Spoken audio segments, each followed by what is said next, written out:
আজকে আমরা মার্কেটের মধ্যে আবারও একটা ভালো র্যালি দেখতে পেলাম। তো নিফটি 200 পয়েন্ট পজিটিভে এবং ব্যাংক নিফটিতে দেখলাম প্রায় 300 পয়েন্ট পজিটিভে ক্লোজ দিয়েছে। এছাড়াও মিড ক্যাপ এবং স্মল ক্যাপ ইন্ডেক্সে বেশ কয়েকদিন ধরে আমরা যে সেলিংটা চলছিল সেখানে কিন্তু আজকে দেখলাম সেখানে ভালো বাই হয়েছে। মিড ক্যাপ ইন্ডেক্স প্রায় 2.31% ওপরে এবং স্মল ক্যাপ ইন্ডেক্স প্রায় 3.32% ওপরে ক্লোজিং দিয়েছে। তো মার্কেটের মধ্যে আজকে আমরা সব জায়গা থেকেই একটা ভালো বাই দেখতে পাচ্ছি। এই যে মার্কেটের মধ্যে আজকে এই র্যালিটা এসেছে এর কারণটা কি সেটা নিয়ে ডিসকাস করব। আগামীকাল মার্কেট কীরকম ট্রেড করতে পারে সেটা নিয়েও আলোচনা করব। এছাড়াও আমার এক ভিউয়ার্স তেজাস নেটওয়ার্ক সম্পর্কে ডিটেলসে আলোচনা করতে বলেছেন, তো সেই স্টকটা নিয়ে ডিটেলসে আলোচনা করব। তাহলে ভিডিওটা শুরু করা যাক। ভিডিও শুরু করার আগে বলি, চ্যানেলে যদি ফার্স্ট টাইম ভিজিট করে থাকেন তাহলে অবশ্যই চ্যানেলটা সাবস্ক্রাইব করে নেবেন আর পাশে থাকা বেল আইকনটা প্রেস করে রাখবেন। আমি ভিডিও আপলোড করার সাথে সাথে আপনাদের কাছে ভিডিওটা পৌঁছে যাবে। তো আজকে আমরা মার্কেটের মধ্যে একটা ভালো র্যালি দেখলাম। এর পিছনে কারণটা কি আছে? ফার্স্ট যে কারণটা আমরা দেখছি সেটা হচ্ছে গতকাল ইউএস মার্কেটে আমরা ডাউন জোন ন্যাসডাকে একটা ভালো পজিটিভে ক্লোজ পেয়েছি, তার জন্য আজকে আমাদের মার্কেটের মধ্যে একটা ভালো পজিটিভে ট্রেড হয়েছে। সেকেন্ড যেটা, এফআইসরা একটা স্ট্রং সেলিং করছিল, কিন্তু আমরা দেখতে পাচ্ছি এফআইসরা এখনো সেলিং করছে কিন্তু তাদের ভলিউমটা আগের থেকে অনেকটা কমে গেছে। এছাড়াও ডিআইসরা কিন্তু সেখানে একটা ভালো ভলিউমে বাই করছে। লাস্ট দুদিনে ডিআইসরা 6,000 করোড়েরও ওপর বেশি বাই করেছে। নেক্সট যে পয়েন্ট, আজকে আমরা মার্কেটের মধ্যে দেখলাম মিড ক্যাপ এবং স্মল ক্যাপ ইন্ডেক্সের মধ্যে ভালো বাই এসেছে। আমরা বেশ কয়েকদিন ধরে দেখছিলাম মিড ক্যাপ এবং স্মল ক্যাপ ইন্ডেক্সে হিউজ সেলিং চলছিল, তো সেটা আজকে দেখলাম স্টপ হয়েছে এবং সেখানে আমরা দেখলাম মিড ক্যাপ ইন্ডেক্সে প্রায় 2%-এরও বেশি অর্থাৎ 1100 পয়েন্টের ওপর আজকে মিড ক্যাপ ইন্ডেক্সে ক্লোজিং দেখেছি পজিটিভে এবং স্মল ক্যাপ ইন্ডেক্সে 532 পয়েন্টের ওপর ক্লোজিং পেয়েছি। তো মিড ক্যাপ এবং স্মল ক্যাপ ইন্ডেক্সেও যেহেতু আজকে ভালো বাই হয়েছে তার জন্য কিন্তু মার্কেটে আমরা আজকে একটা ভালো পজিটিভে ক্লোজিং পেয়েছি।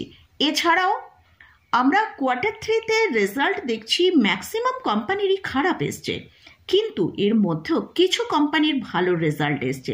যেমন আমরা আইটি কোম্পানিগুলোর রেজাল্ট দেখেছি, সেখানে বেশিরভাগ আইটি কোম্পানির রেজাল্ট কিন্তু খুবই ভালো এসছে, তার মধ্যে 2-1জনের রেজাল্ট খারাপ এসেছে। সেরকম আমরা যদি ব্যাংকিং ইন্ডেক্সে দেখি, এক্সিস ব্যাংক ছাড়া বাকি অন্যান্য HDFC bank, ICICI bank, Kotak bank, private sector ব্যাংকের কিন্তু রেজাল্ট খুবই ভালো এসেছে। এছাড়াও যদি আমরা পিএসইউ ব্যাংকিংয়ের দিকে ফোকাস করি, সেখানে আমরা union bank, bank of India, PSU ব্যাংকিংয়ের যেসব স্টকগুলো রয়েছে তাদের যাদের রেজাল্ট এসছে তাদের রেজাল্ট কিন্তু বেশ ভালোই হয়েছে। অটো ইন্ডেক্সের ক্ষেত্রে অটো ইন্ডেক্সে টু হুইলার যেসব কোম্পানিগুলো আছে তাদের কিন্তু রেজাল্ট ভালো হচ্ছে, তার জন্যই আজকে আমরা টিভিএস মোটরে দেখলাম প্রায় 7%-এর ওপর একটা র্যালি আজকে এসেছে, তাদের রেজাল্ট যেহেতু ভালো এসেছে। তো মোটামুটি এই কারণের জন্য আমরা মার্কেটের মধ্যে আজকে একটা ভালো র্যালি দেখতে পেয়েছি। তো আগামীকাল মার্কেটে নিফটি কীরকম ট্রেড করবে সেটা নিয়ে আলোচনা করব। তার আগে একবার আমরা নিফটির 15 মিনিট চার্টটা ওপেন করছি। সেখানে আমরা দেখতে পাচ্ছি লাস্ট দুদিনে নিফটি কিন্তু হায়ার হাই এবং হায়ার লো তৈরি করেছে। 27শে জানুয়ারি যেটা দেখেছিলাম নিফটি যে হাইটা তৈরি করেছিল সেখানে আমরা দেখেছি 23,007 ছিল। 28শে জানুয়ারিতে আমরা দেখেছি 23,137 হাই তৈরি করেছিল এবং আজকে নিফটি হাই তৈরি করেছে 23,183। তাহলে নিফটি কিন্তু এই লাস্ট দুদিনে কিন্তু হায়ার হাই তৈরি করলো। এবার হায়ার লো কীরকম তৈরি করেছে সেটা একবার দেখব। নিফটি যে সর্বোচ্চ লোটা এখনো পর্যন্ত করেছে সেটা হচ্ছে 22,786, সেটা 27শে জানুয়ারি করেছিল।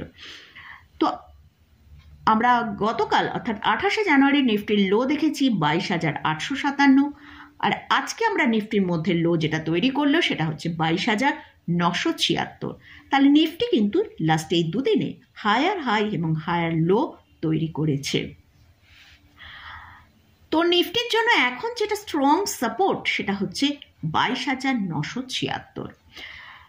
তো আজকে নিফটি ক্লোজিং দিয়েছে 23,163, অর্থাৎ নিফটির যে হাই রয়েছে 23,183 তার কাছাকাছি ক্লোজিং দিয়েছে। যদি আগামীকাল নিফটি 23,200 ওপরে ট্রেড করতে পারে তাহলে নিফটির মধ্যে একটা ভালো আপসাইড দেখতে পেতে পারি, সেটা হচ্ছে 23,250 থেকে 23,270। আর যদি নিচের দিকে 23,100কে ব্রেক করে তাহলে নিচের দিকে আমরা 23,000 থেকে 22,980 পর্যন্ত নিচের দিকে আসতে দেখতে পারি। আর অবশ্যই এর জন্য যে নিফটির যে সাপোর্টটা রয়েছে 22,975, এটাকে যদি ব্রেক করে তাহলে কিন্তু আবার কিন্তু নিফটির মধ্যে বড় সেলিং আমরা দেখতে পেতে পারি। তো এই সাপোর্টটা আমাদের কিন্তু খুব ভালো করে ফোকাসে রাখতে হবে। এটা গেল নিফটি নিয়ে আলোচনা করলাম। এবারে আসছি ব্যাংক নিফটি। ব্যাংক নিফটি গতকাল কিন্তু খুব ভালো ট্রেড করেছিল, তো আজকে যেরকম নিফটি ভালো ট্রেড হয়েছে তো সেরকম গতকাল ব্যাংক নিফটির মধ্যে আমরা ভালো ট্রেডটা দেখেছিলাম। যাই হোক, আজকেও ভালোই ক্লোজিং দিয়েছে, যেটা হচ্ছে 49,165-তে আজকে ব্যাংক নিফটি ক্লোজিং দিয়েছে। ব্যাংক নিফটির জন্য এখন যেটা স্ট্রং সাপোর্ট সেটা হচ্ছে 48,800। যতক্ষণ এর ওপরে থাকবে আমরা কিন্তু ব্যাংক নিফটির মধ্যে একটা আপসাইড মুভ দেখতে পেতে পারি। তো ব্যাংক নিফটি যদি 48,800কে ব্রেক করে নিচে আসে সেক্ষেত্রে আমরা 48,450 থেকে 48,300 পর্যন্ত নিচে আসতে দেখতে পারি। আর যদি ব্যাংক নিফটি 49,200-র ওপরে ট্রেড করে তাহলে কিন্তু ব্যাংক নিফটিতে আমরা 49,500 পর্যন্ত ওপরের দিকের মুভ দেখতে পেতে পারি। তো এটা গেল নিফটি এবং ব্যাংক নিফটি নিয়ে আলোচনা করলাম। এবারে আসছি তেজাস নেটওয়ার্ক, এই স্টকটা নিয়ে ডিটেলসে আলোচনা করব। তো আমার এক ভিউয়ার্সের রিকোয়েস্টেই এই স্টকটা নিয়ে আজকে আলোচনা করছি। তো এই স্টকের কারেন্ট প্রাইস চলছে 884 টাকা। স্টকটা তার সর্বোচ্চ হাই দেখিয়েছিল 1495 টাকা। সেখান থেকে স্টকটা এখন প্রায় 42%-এর বেশি ডিক্লাইনে ট্রেড করছে। আর স্টকটা লাস্ট এক মাসে প্রায় 30%-এর মতন ডিক্লাইনে ট্রেড করছে। আজকে স্টকের মধ্যে একটা ভালো বাই এসছে, যেটা 3% বেশি আপসাইড দেখিয়েছে। তো আমরা যদি স্টকের একবার চার্টটা দেখি সেখানে আমরা লাস্ট 3 ইয়ার্সে কীরকম স্টকটা মুভ করেছে সেটা নিয়ে একটু আলোচনা করব। আমরা দেখতে পাচ্ছি এই স্টকটা 2022-এ 43.42% র্যালি দেখিয়েছিল। তবে আমি এই যে র্যালিটার কথা বলছি, যেখান থেকে ব্রেকআউটটা এসছে সেখানের কথা বলছি, তার লোয়ার লেভেল থেকে নয়। তো 2022-এ 43.42% র্যালি দেখিয়েছে, 2023-এ 23.90% এবং 2024-এ 54.51% র্যালি দিয়েছে। তো স্টকটা ভালো হাই তৈরি করলেও স্টকের মধ্যে কিন্তু একটা ভালো কারেকশানও আমরা দেখতে পেয়েছি। সেটা কীরকম? এই স্টকটা 2022-এ 43% র্যালি দেখালেও সেখানে ডিপ এসছিল 34.75%। আবার 2023-এ ডিপটা আর একটু বেশি এসছিল, যেটা 25.89%। এবং 2025-এ আমরা দেখতে পাচ্ছি এখনো পর্যন্ত 42.50% ডিক্লাইন অলরেডি দেখিয়ে দিয়েছে। স্টকটার মধ্যে ভালো ডিপ আমরা দেখতে পাচ্ছি, কিন্তু সেই লোয়ার লেভেল থেকে কিন্তু বাইও আসে, তো যার জন্য স্টকটা কিন্তু নতুন নতুন ব্রেকআউট দিয়ে স্টকটা উপরের দিকে ভালো মুভ দেখাতে পারে। তো এই কোম্পানি এস্টাবলিশড হয়েছিল 2000 সালে। এই কোম্পানি টাটা সন্স গ্রুপের একটা কোম্পানি। এরা টেলিকমিউনিকেশন নেটওয়ার্ক বিল্ডিংয়ের জন্য বিভিন্ন প্রোডাক্ট ম্যানুফ্যাকচারিং করে এবং ডিজাইন তৈরি করে। এরা ওয়্যারলেস অপটিক্যাল ট্রান্সমিশন এবং প্যাকেট সুইচিংয়ের জন্য সলিউশন এবং প্রোডাক্ট প্রোভাইড করে। গভর্নমেন্ট এবং ডিফেন্স নেটওয়ার্কে 75+ কান্ট্রিতে সার্ভিস প্রোভাইড করে। এটা একটা মিড ক্যাপ ক্যাটাগরি স্টক। এদের মার্কেট ক্যাপিটালাইজেশন 15,000 করোড়েরও বেশি। কারেন্ট পি চলছে 23.4। এদের কোয়ার্টারলি মানে এই যে Q3 রেজাল্ট খুবই উইক এসছে, সেটা আমরা একবার দেখব। আমরা সেলস দেখছি Q2 ছিল 2,811 করোড়, সেখানে Q3-তে এসছে 2,642 করোড়। এছাড়া নেট প্রফিট যদি দেখি সেখানে Q2 ছিল 275 করোড়, সেটাই আবার Q3-তে আমরা দেখছি সেটা কমে 166 করোড়। অর্থাৎ আমরা সেলসের মধ্যে একটা ভালো ডিক্লাইন দেখতে পেলাম এবং নেট প্রফিটের মধ্যেও কিন্তু একটা ভালো ডিক্লাইন দেখতে পেলাম। এই কারণেই কিন্তু স্টকটার মধ্যে আমরা এতটা সেলিং দেখতে পাচ্ছি। আমরা তাই জন্যই প্রথম দিকেই আমি বললাম এই স্টকটা লাস্ট 1 মাসে 30%-এরও বেশি ডিক্লাইন দেখিয়েছে, যেহেতু এদের Q3 রেজাল্টটা খারাপ এসছে। এছাড়াও এই কোম্পানির রিটার্ন অন ইকুইটি খুবই কম, যেটা 2.08%। এই কোম্পানিতে বোরোয়িং 2024-এ কিন্তু অনেকটা বেড়ে গেছে, যেটা হচ্ছে 2911 করোড়। এছাড়াও এদের যে ক্যাশ ফ্লো সেটা লাস্ট 2 বছরে একটা পজিটিভে ট্রেড করছে, ভালো একটা ক্যাশ ফ্লো দেখাচ্ছে। এখানে যদি আমরা শেয়ার হোল্ডিং প্যাটার্নটার দিকে ফোকাস করি, সেখানে দেখছি প্রোমোটারের হোল্ডিং আছে 54.01%। প্রোমোটাররা তারা কিছুটা পোর্শন কিন্তু কমিয়েছে তাদের হোল্ডিং। এফআইসদের 8.04% আছে, ডিআইসদের আছে 4.65%। এখানে কিন্তু এফআইস এবং ডিআইসরাও তাদের পজিশন আস্তে আস্তে কিছুটা কমিয়ে নিয়েছে।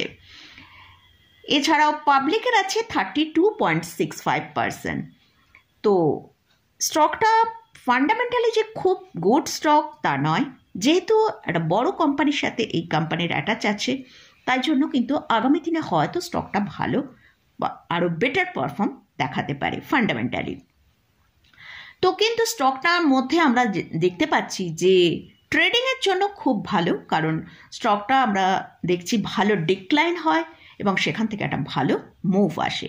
তো যদি স্টকটাকে বাই করতে হয় তাহলে অবশ্যই একটা ভালো ডিপসে, এখন যেরকম একটা ভালো ডিপস চলছে এরকম ডিপসে বাই করতে হবে, আর ভালো যখন একটা র্যালি দেখাবে তখন সেখানে প্রফিট বুক করতে হবে।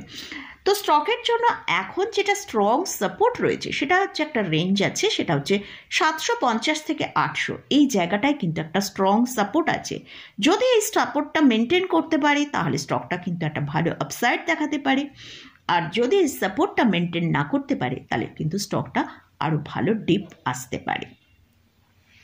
তো মোটামুটি এই স্টকটা নিয়ে আমার ভিউয়ার্স ডিটেলসে আলোচনা করতে বলেছেন, তাই আমি যতটা সম্ভব ডিটেলসে আলোচনা করলাম। তবে এই স্টক বা ইন্ডেক্স দুটো নিয়েই আলোচনা করেছি। তো এই স্টকে বা ইন্ডেক্সে কোনো রকম কোনো রেকমেন্ডেশন নেই। আপনারা যদি স্টকে বা ইন্ডেক্সে কোথাও কোনো পজিশান নিতে চান তার আগে ভালো করে চার্ট অ্যানালিসিস করে নিয়ে তারপরই পজিশান নেবেন। তো মোটামুটি আজকের মতন ভিডিওটা এখানেই শেষ করছি। ভিডিওটা যদি ভালো লাগে অবশ্যই লাইক করবেন, শেয়ার করবেন, সাবস্ক্রাইব করবেন। ধন্যবাদ।